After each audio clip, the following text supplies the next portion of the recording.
ही earring की शौकीन थी और कानों में बालियां पहनने का उसे बहुत शौक था, जिसके चलते उसने छोटी सी उम्र में ही अपने कान छिदवा लिए थे। वो आए दिन तरह तरह के इयररिंग कानों में पहना करती थी। उसकी माँ विनीता और पिता मुकेश ने कार्तिक नाम के एक लड़के का रिश्ता देखा था, जो अपनी माँ गरिमा के साथ आरती के घर उसे देखने और रिश्ता पक्का करने आता है। आरती बहुत ही बड़े झुमके पहनकर उनके सामने आती है।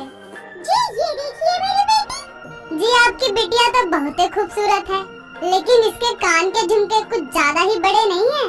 आंटी जी वो मुझे ना इयररिंग पहनने का बहुत ही शौक है। देखो कितने अच्छे लग रहे हैं मुझ पर, है ना? हाँ हाँ, लेकिन इतने बड़े भी नहीं पहनने चाहिए। इसके कान इतना वजन सह लेते हैं। अरे मैंने सह लिया तो इसका मतलब मेरे कानों ने भी सह लिया। तो बहन जी रिश्ता पक्का कर दे। जी जी बिल्कुल बहन जी। इस तरह उन दोनों के घर वाले आपस में बात करके रिश्ता पक्का कर देते हैं और कुछ ही दिनों बाद आरती की और कार्तिक की शादी हो जाती है। शादी के कुछ दिन तक तो सब कुछ ठीक चलता है। वो अच्छी बहू की तरह अपने घर की सारी जिम्मेदारियां अच्छे से संभाल लेती है, पर उसकी इयररिंग पहनने की आदत में कोई सुधार नहीं आता। वो कभी बड़ी बड़ी बालियां, तो कभी झुमके, तो कभी अलग अलग तरीके के स्टाइलिश इयररिंग पहना करती। ऐसे ही एक दिन वो बहुत ही हैवी इयररिंग पहनकर मार्केट जाती है, जहाँ से आने के बाद उसके कानों में बहुत ज्यादा दर्द होने लगता है। मेरे कान, माँ जी, मेरे कानों में बहुत दर्द हो रहा है। अरे तुझे मना किया था मत पहना कर इतना बड़ा बड़ा झुमका।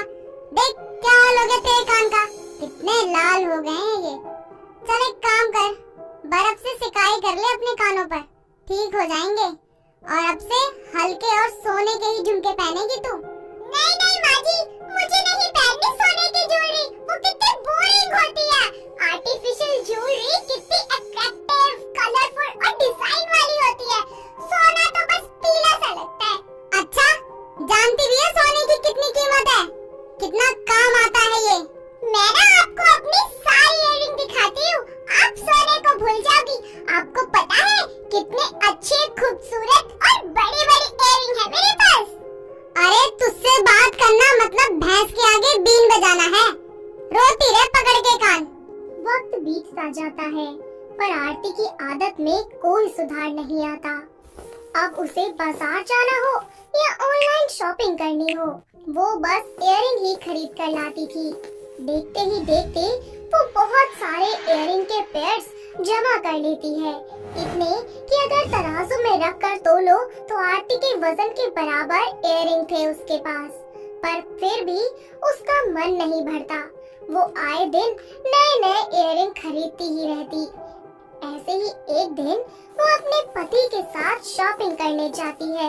यहाँ भी वो बस इयररिंग ही खरीदती है और ऐसे ही एक कॉस्मेटिक शॉप के बाहर खड़ी हो जाती है, जहाँ बहुत सारे सुंदर सुंदर बड़े बड़े इयररिंग्स थे।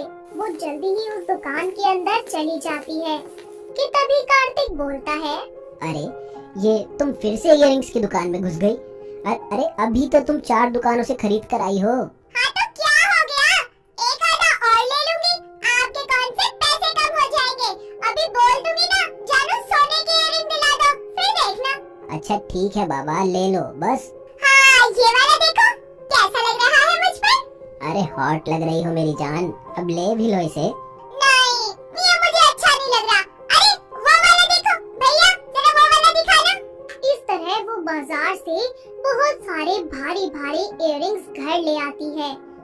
वक्त बीतता जाता है, धीरे धीरे आरती के कानों में आर्टिफिशियल ज्वेलरी की वजह से इन्फेक्शन होना शुरू हो जाता है, पर तब भी वो अपना इयररिंग पहनना बंद नहीं करती।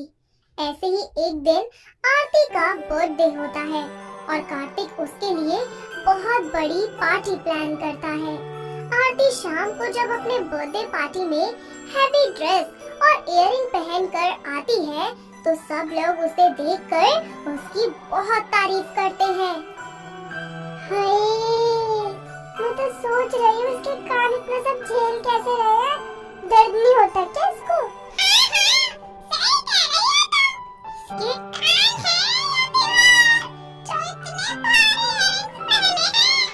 आरती जैसे ही केक कट करने के लिए झुकती है कि तभी कान इन्फेक्शन के चलते इयररिंग्स का भार सह नहीं पाते और उसके कान से निकलकर गिर जाते हैं और उसके दोनों कान कट जाते हैं। साथ ही वो दोनों इयररिंग्स केक के ऊपर गिर जाते हैं और आरती के कानों से खून बहने लगता है। कार्तिक, कार्तिक मेरे कान! आरती क्या हुआ? अरे अरे क्या हुआ? ये हुआ कैसे? देखो कितना खून निकल रहा है। तुम रुको, घबराओ मत, मैं अभी डॉक्टर को बुलाता हूँ। हाय, कितनी बार समझाया था तुझे कि मत पहन इतने भारी भारी झुमके, लेकिन मेरी ढीठ बहू सबके सामने अपनी कान कटवा दी। माँ बस भी करो, उसको दर्द हो रहा है और आप हो कि उसे सुनाए जा रहे हो। माफ करना आप सब, लेकिन आप सब यहाँ से चले जाओ क्योंकि मुझे ही इसका ध्यान रखना पड़ेगा। थोड़ी देर बाद डॉक्टर आकर आरती को देखते हैं और उसके कानों की सफाई करते हैं और उसे पट्टी बांधकर कहते हैं, देखिए इनके कानों में इन्फेक्शन होने की वजह से इनके कान कट गए हैं और ज्यादा आर्टिफिशियल इयररिंग पहनने की वजह से इनके कान और खराब हो जाएंगे और फिर हमें इनके कानों को काटना ही पड़ेगा। ये सब कहकर डॉक्टर वहाँ से चले जाते हैं और कार्तिक अपनी बीवी का बहुत ही अच्छे से ध्यान रखता है। कुछ ही दिनों बाद उसके कान तो ठीक हो जाते हैं, लेकिन वो बीच में से कट चुके होते हैं, जिसकी वजह से आरती अब अपने कानों में कुछ भी पहन नहीं पाती और उसे बहुत दुख होता है। साथ ही उसे अपनी हालत देखकर अपनी गलती का एहसास भी होता है और वो अपनी सास से माफी मांगती है।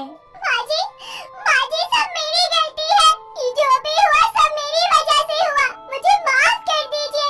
मुझे आपकी बात मान लेनी चाहिए थी और इयररिंग पहनना बंद कर देना चाहिए था, पर मैंने आपकी बात नहीं मानी और अपना ये हाल कर लिया। अरे तो रो क्यों रही हो तुम? अरे बाबा, तुम तो ऐसे ही बहुत सुंदर लगती हो, चाहे तुम एक बस बिंदी लगा लो और देखना कितनी हॉट लगती हो तुम। अच्छा, मेरे सामने ही शुरू हो गया तू? वैसे कह तो सही रहा है तू। हाँ तो कोई बात नहीं, अब से मैं ऐसे ही रहूंगी।